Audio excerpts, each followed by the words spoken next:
तो दोस्तों आज की इस आपातकालीन मीटिंग बुलाने का मुख्य कारण यही है कि हम सब सखाराम को उस डॉन बादल के शिकंजे से कैसे छुड़ाए। शिकंजे से छुड़ाना है या क्रेन से छुड़ाना है? मैं क्रेन ही बोलने वाला था, लेकिन आप बैठे इसलिए आपके मन में मैंने जरा भारी शब्द का प्रयोग किया, शिकंजा। लेकिन अभी आपको हिम्मत नहीं है, छोड़ो।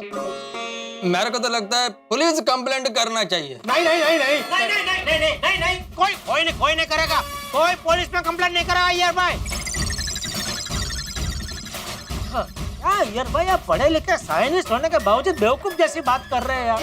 और हमने पुलिस कंप्लेंट की तो डॉन बादल सखाराम को क्रेन से फेंक नहीं देगा? नहीं। अरे सखाराम के राम रम जाएंगे। यार जरा सोच समझ के शब्दों का इस्तेमाल कर। हाँ।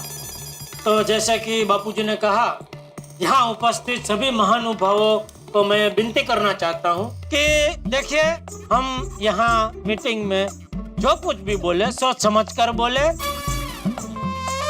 जो भी शब्द का प्रयोग करे सोच समझ के करे, क्योंकि उटपटांग शब्दों के प्रयोग से हमारे एकम सेक्रेटरी साहब आत्माराम तुकाराम भिड़े जी के दिल को ठेस पहुँचती है।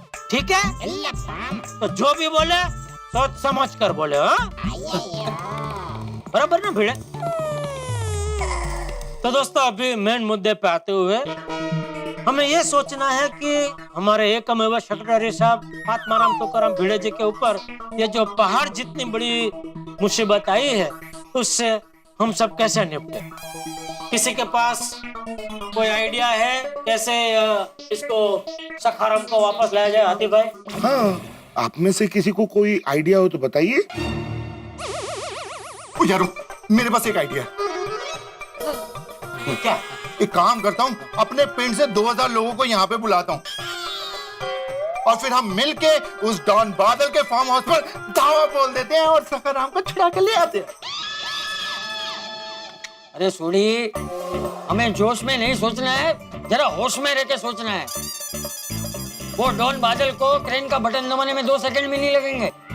हाँ बरोबर। नहीं बस सोडी भाई, सखाराम को हानि पहुंचे ऐसा हमें कुछ नहीं करना है। सोडी भाई प्लीज नहीं भाभी भिड़े नहीं, कोई ऐसा नहीं करेगा, कोई ऐसा नहीं करेगा यार भाई। कुछ नहीं होगा ऐसा। 2000 लोगों का रहने देते हैं। वैसे भी क्या है, मान लो अगर 2000 लोगों को यहाँ बुला भी लिया तो 2000 लोग रहेंगे कहाँ? हाँ बहुत मुश्किल है जेठल। एक कमरे में अगर हम 4 आदमी भी डाले तो 500 कमरे चाहिए भाई। बोलो। और हमारी सोसाइटी में कितने फ्लैट है भिड़े? 48। तो मुमकिन ही नहीं है। हाँ बिल्कुल मुमकिन। यारो, रात को थोड़ी ना रुकने वाले हैं। सवेरे आएंगे, सखाराम को छुड़ाएंगे और शाम को वापस चले जाएंगे। सोडी, सुबह से शाम तक तो रुकेंगे ना भाई, तो भूखे पेट काम थोड़ी करेंगे। और 2000 लोगों को 2 टाइम का खाना खिलाना आसान थोड़ी है भाई। ओ मेहता साहब, और गुरुद्वारा साहब में लंगर का इंतजाम हो जाएगा। अच्छा हाँ, तो फिर बुला लो। अरे क्या बुला लो? क्या बुला लो? अरे 2000 आदमियों को दूर से देख के ही वो डॉन क्रेन का बटन दबा देगा। नहीं, कोई नहीं बुलाएगा। क्या बुला लो यार भाई। अभी बोला भाई, जो भी बोलो सोच समझ के बोलो। आप बोल रहे खाली बिना सोचे समझे बुला लो। सॉरी, मत बुला, समझा ना? मुझे तो कोई रास्ता नजर नहीं आ रहा है। तो यारो, फिर तो एक ही रास्ता बचता है। क्या? भाई वो रास्ता तो सही है ना भाई। मेहता साहब एकदम सही है। 1 करोड़ दे देते हैं और सखाराम नो ले आते हैं। सोरी, क्या बोल रहे हो भाई? मैं 1 करोड़ रुपए कहाँ से लेके आऊंगा? पिड़ो, और तुझे देने को थोड़ी ना बोल रहा हूँ। आप सब मिलके इकट्ठा करेंगे और उसको दे के आ जाएंगे। नहीं सोरी, मैं तुम्हारी भावनाओं की कदर करता हूँ, लेकिन मैं ऐसा नहीं होने दूंगा। नहीं, ये प्रैक्टिकल नहीं है भाई। हाँ, एब्सोल्युटली इम्प्रैक्टिकल है। अरे 1 करोड़ रुपए देने का क्या मतलब है? 80,000 या 1 लाख में नया स्कूटर आ जाएगा। नया स्कूटर आ जाएगा यार, लेकिन सखाराम नहीं आएगा। क्या बोल रहे हैं यार भाई? आप क्या नया स्कूटर आ जाएगा? अरे सखाराम माधवी भाभी ने भिड़े को गिफ्ट दिया है। करोड़ों की भावना जुड़ी है भिड़े की सखाराम के साथ। कुछ समझा यार, बार बार बोलना पड़ रहा है आपको, जरा सोच समझ के बोलिए, सोच समझ के बोलिए, अब समझ ही नहीं रहे। भैया जान दे, समझा ना। करते हैं, समझते हैं नहीं आप। फिर भी 1 करोड़ जमा करना मुश्किल हो जाएगा, कुछ और सोचते हैं।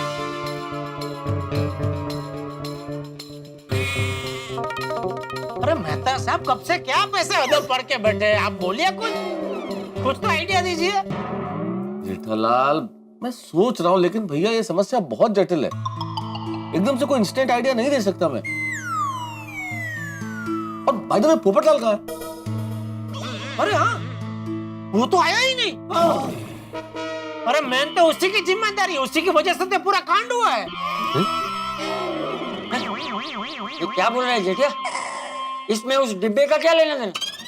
अरे बापूजी, सवेरे उसने मेरे और मेहता सबके सामने बोला था कि सोचो अगर भिड़े के स्कूटर सखाराम का एक्सीडेंट तो डॉन बादल की गाड़ी के साथ हो जाए तो कैसा सीन होगा। ऐसा खुद ने बोला था, उसने बोला और उसके बाद ये हुआ, तो हुआ ना वो जिम्मेदार। पोपटलाल ने ऐसे बोला? पोपटलाल नरकुंडी, नश्तर लगा दिया मेरे सखाराम को। तेस्तर, वो क्या कुछ भी बोल रहे हो। माना कि पोपट बाबूजी ने ऐसा नहीं बोलना चाहिए था, पर अगर पोपट बाबूजी ऐसा नहीं बोलते तो भी भाग्य में जो लिखा है वो तो होकर ही रहता ना। सही बात। हाँ, अब मेरे को समझ में आया कि ये पोपटलाल मीटिंग में आया क्यों नहीं। अब ये तो वही बात हो गई, चोर की दाढ़ी में ठुमका। ठुमका नहीं अय्यर भाई, चोर की दाढ़ी में तिनका। हाँ वही, चोर की दाढ़ी में तिनका। हाँ, हमसे नजरें तो मिला नहीं पाएगा, इसलिए मीटिंग में आया नहीं है वो। सही बात है। पोपटलाल को बुलाते हैं और उसको बोलते हैं तुम भी कुछ उपाय सोचो। हाँ लगाइए, फोन लगाइए उसको पोपटलाल। फोन लगाने की क्या जरूरत है, मैं भी उसको उठा के लेके आता हूँ। अरे सॉरी, बैठ भाई, उठाने की जरूरत नहीं है, मैं आ गया। पोपटलाल, तुमने मेरे सखाराम के बारे में ऐसा सोचा कि उसका डॉन की कार के साथ एक्सीडेंट हो जाए? अरे भाई भिड़े, उसके लिए मैं सॉरी कहता हूँ, तहे दिल से सॉरी, लेकिन मेरा बोलना और सखाराम का एक्सीडेंट होना सिर्फ एक संयोग है, कोइंसिडेंस। पर एक्सीडेंट होकर आत्माराम का सखाराम तो आसमान में लटक गया ना। और अब समझ में नहीं आ रहा है कि सखाराम को कैसे वापस लाए। ये कुछ सोच के आया होगा ना। हाँ भाई बताओ, क्या सोच के आए हो? अरे चिंता करने की जरूरत नहीं है जेठालाल, मैं खुशखबरी लेकर आया हूँ। सखाराम नहीं मिला भिड़े। पोपटलाल, इस वक्त हमारे लिए सिर्फ एक ही खुशखबरी हो सकती है, सखाराम का सलामत वापस आना। हाँ भिड़े, सखाराम को सही सलामत वापस लाने के लिए मैंने उपाय सोच लिया है, और ऐसा उपाय सोचा है कि वो डॉन बादल सखाराम को इज्जत के साथ गोकुलधाम सोसाइटी में छोड़ के जाएगा। अच्छा, बता क्या उपाय? बताता हूँ। भाई उपाय ये है कि जैसे लोहा लोहे को काटता है, कांटे से कांटा निकलता है, हमें भी इस मामले में कुछ ऐसा ही करना होगा। अरे भाई तू ये लोहा कांटा सब बाजू में रखना, जल्दी से बता उपाय क्या सोचा है तूने? हाँ, बताता हूँ चाचा जी। उपाय ये है कि जैसे बादल भाई डॉन है, उनका मुकाबला करने के लिए हमें भी एक डॉन चाहिए।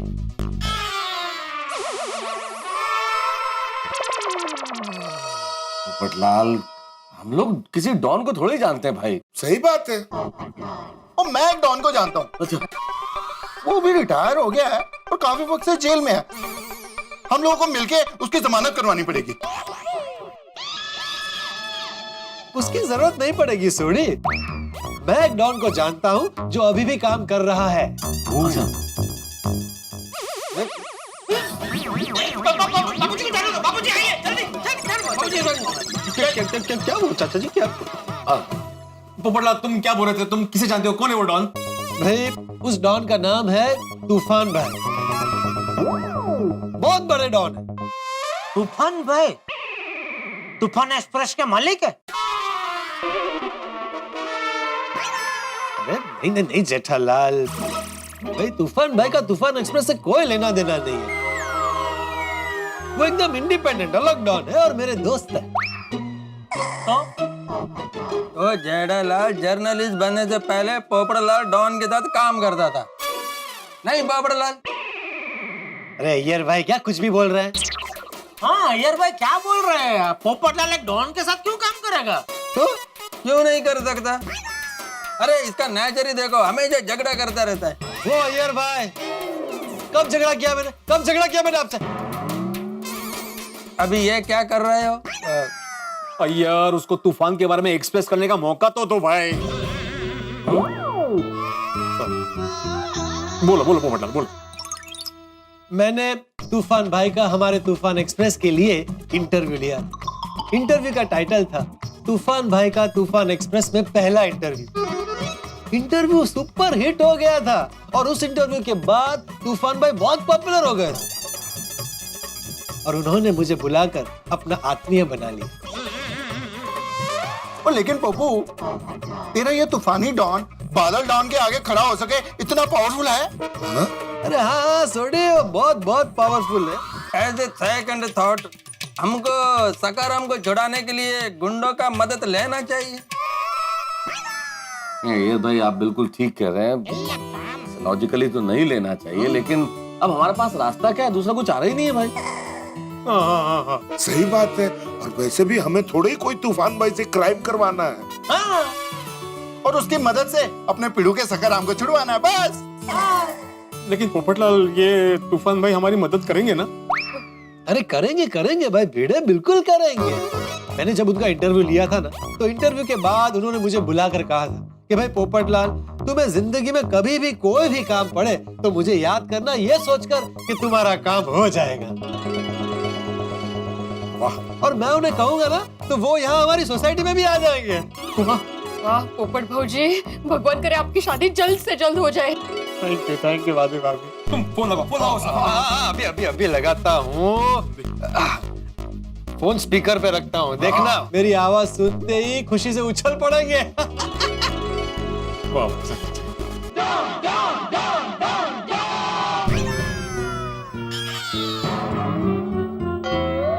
और पप्पू, और लगता है तेरा नंबर उसके पास सेव नहीं है, और अनजान लोगों का नंबर डॉन भाई तो उठाएंगे नहीं। नहीं सोडी, मेरा नंबर उनके पास सेव्ड है। इसीलिए नहीं उठाया होगा।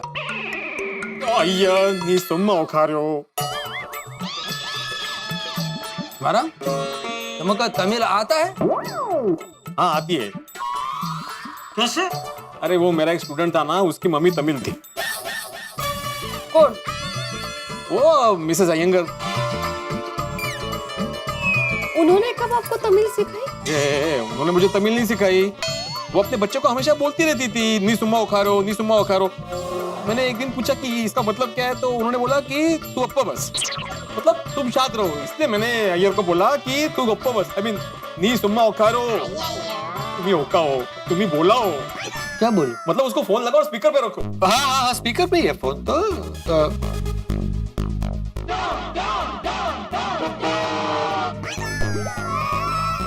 उठा नहीं रहे हैं। अरे हाँ, शायद वो दुबई में होंगे। हाँ, कोई प्रॉब्लम नहीं है, मेरे पास उनका इंटरनेशनल नंबर है, मैं उस पर फोन करता हूँ। नहीं कर सकता। क्यों क्या जेठालाल? इंटरनेशनल कॉल है, उसके मोबाइल में बैलेंस ही नहीं होगा। कोई बात नहीं, अभी फोन लगा लो, बाद में मैं रिचार्ज करवा दूंगा। अरे बैलेंस ही नहीं है तो फोन लगेगा कैसे? एक मिनट, अभी करवाता हूँ, रुको। चलो हो गया, 1000 का रिचार्ज करवा दिया। 1000 का क्यों किया? पोपटलाल तुम 1000 रुपए की चिंता मत करो, मैं तुम्हें दे दूंगा, तुम अभी फोन लगाओ। हाँ पोपट भाऊजी। हेलो। उठा देखो उठा। हाँ तू उठा। हेलो तूफान भाई, मैं पोपटलाल बोल रहा हूँ। कौन पोपटलाल? क्या कल्याण? अरे पहचाना नहीं? तूफान एक्सप्रेस से वो पत्रकार पोपटलाल, आपका इंटरव्यू लिया था। अरे हाँ, छाते वाला। हाँ भाई छाते वाला। कैसा है छाते वाले? मैं एकदम फर्स्ट क्लास हूँ। आप कैसे हैं भाई? डॉन हमेशा मजे में ही होवे। इंटरव्यू के टाइम पे तू बड़ा सादी सादी कर रहा था। गुरु बच्चे कैसे हैं तारे? अभी तक मेरी शादी नहीं हुई है। आपके ध्यान में कोई सुकन्या? अरे मुद्द्याचं बोल ना। शादी की बात में करते हैं। हाँ। भाई अभी आप कहाँ हैं? हम हैं आज दुबई और कल सुबह मुंबई। क्या मदद चाहिए तन्ने? ओहो, आपको कैसे पता चला कि मैंने मदद के लिए फोन किया? अरे हमारे गांव में कहावत से जब धरती लगे फटने तब प्रसाद लगे बटने। थारे जैसे शरीफ आदमी पे कोई मुसीबत आई होगी तभी ना हमारे जैसे डॉन को फोन किया। बोल क्या मुसीबत आई है थारे पे? देख फिक्र ना कर, तूफान सू मैं तूफान। मैं आऊं तो सब उड़ जावे। बोल क्या मदद चाहिए? तूफान भाई मेरा एक खास दोस्त है, आत्माराम तुकाराम भिड़े। मेरी सोसाइटी में रहता है, पेशे से शिक्षक है। उसका एक बहुत ही प्यारा स्कूटर है, उसे किसी ने उठा लिया है। 2 दिन 1 करोड़। अब आप ही बताइए क्या करें? इतनी सी बात के लिए फोन किया तूने? चल चल फिक्र मत कर, सारा काम हो जाएगा।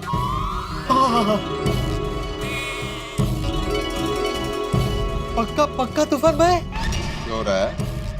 अरे को मेरी काबिलियत पे शक है? नहीं बिल्कुल नहीं। वो ऐसे ही निकल गया आदतन। बुरी आदत है, बदल ले। तूफान सो मैं तूफान। मारे आगे चट्टाने उड़ जावे हैं तो ये छोटा मोटा बादल की चीज है, उड़ा देंगे उसको भी। फिक्र ना कर, अरे दोस्त का स्कूटर मिल जावेगो। थैंक यू तूफान भाई। हाँ। अच्छा एक और रिक्वेस्ट है।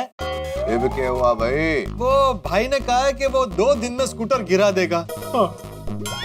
तो हमें जल्द से जल्द स्कूटर को छुड़वाना पड़ेगा। अबे ऐसे कैसे गिराएगा स्कूटर? उसको ना गिरा दूं मैं? तू फिक्र ना कर, कल सुबह मुंबई पहुंचते ही पहले तेरा काम करूंगा मैं। अरे थैंक यू तूफान भाई। हाँ तो कल सुबह 10 बजे मिलते हैं, आ जाइयो, ठीक है?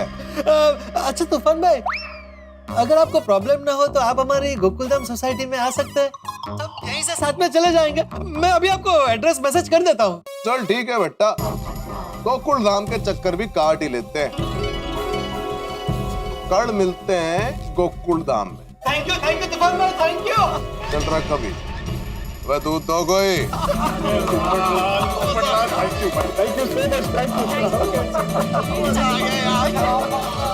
तो भाई कल सुबह 10 बजे तूफान भाई हमारी सोसाइटी में आएंगे, तो हम सब कल सुबह 10 बजे सोसाइटी कंपाउंड में मिलते हैं।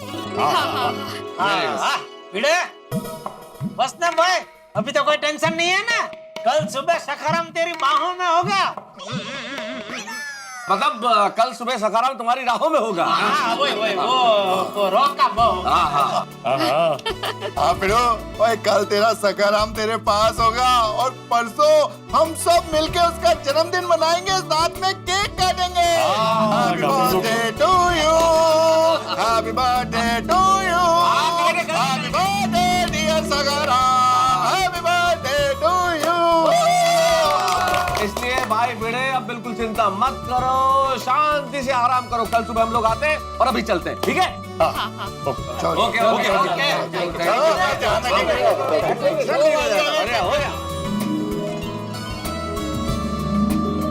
Popatlal once again thank you. ईश्वरा, पोपट भाऊजी ने तो हमारा प्रॉब्लम ही सॉल्व कर दिया नहीं? खरे ऐसा लग रहा था कि हमारे हाथ एक बड़े पत्थर के नीचे दबे हुए हैं, लेकिन पोपटलाल ने उस पत्थर का वजन फूल जितना कर दिया। अब कल सुबह होते ही सखाराम हमारे घर पे होगा माधवी। बस कल सुबह होते ही बादल को हटाने गोकुलधाम में तूफान आएगा। सुना आपने, बादल से लोहा लेने के लिए तूफान आ रहा है। भाई पोपटलाल ने भी क्या गजब दिमाग लगाया है, बादल को हटाने के लिए तूफान। कहते हैं ना लोहा लोहे को काटता है, कांटे से कांटा निकलता है, तो बादल को हटाने के लिए तूफान। अब लगता है कि भिड़े का स्कूटर मिल जाएगा, उम्मीद जगी है। लेकिन आपको क्या लगता है, क्या ये तूफान बादल को उड़ा ले जाएगा या बादल बिजली बन के तूफान पे बरसेगा? क्या ये तूफान बादल की दुनिया हिला देगा या बादल तूफान को ले जाएगा कहीं दूर? अब देखना ये है कि क्या होता है, क्योंकि दोनों है तो एक ही बिरादरी के, गुंडे बदमाश बिरादरी के। कौन किसको धोबी पछाड़ देता है, ये देखने वाली बात होगी। देखने वाली बात तो ये भी होगी क्या भिड़े का स्कूटर वापस मिलेगा। हमारी ओर से तो तैयारी हो चुकी है, हमने हमारा हथियार यानी कि तूफान नाम का तीर तैयार कर लिया है। अब यहाँ होगा घमासान, लेकिन आपके घरों में होगा हंसी का घमासान जब आप देखेंगे तारक मेहता का उल्टा चश्मा। देखते रहिए, हंसते रहिए और सोचते रहिए क्या करेगा तूफान बादल के साथ।